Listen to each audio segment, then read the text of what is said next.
On peut partir de là, effectivement, oui.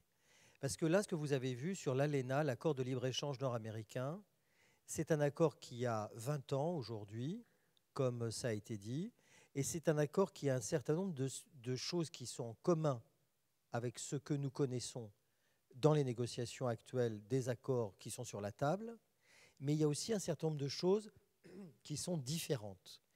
La relation particulière des États-Unis avec le Mexique et avec le Canada, puisque c'est Canada, Mexique, États-Unis, cette relation particulière du grand par rapport au plus petit n'est pas exactement présente dans ce qui se passe avec l'accord Union européenne-États-Unis, l'accord Union européenne-Canada.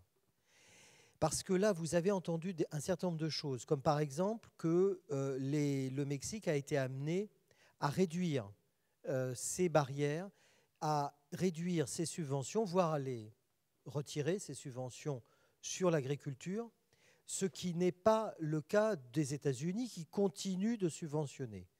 Enfin, ils ont trouvé une mécanique très particulière qui consiste à découpler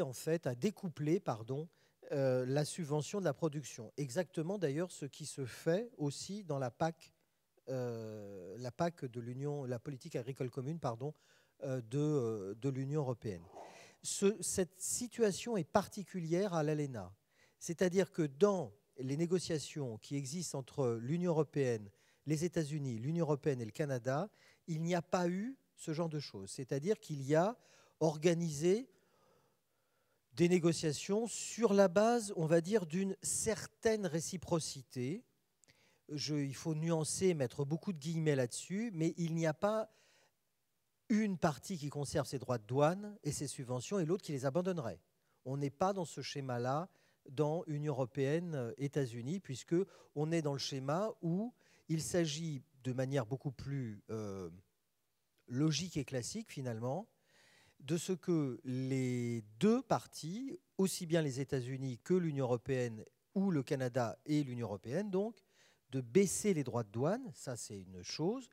Il n'y en avait pas tellement avant, et aujourd'hui il n'y en a plus tellement depuis que le GATT, l'accord général sur les tarifs douaniers, a produit son effet. L'accord général sur les tarifs douaniers existe depuis 1947, et depuis 1947, cycle de négociation après cycle de négociation, le GATT a amené à l'abaissement généralisé des droits de douane.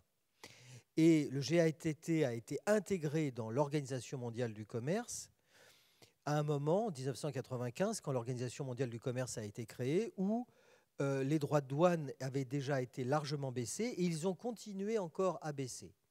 Ceci étant dit, sur la question agricole, il y a des choses qui sont relativement... Il y a des phénomènes qu'on va retrouver dans ce qu'on a vu là,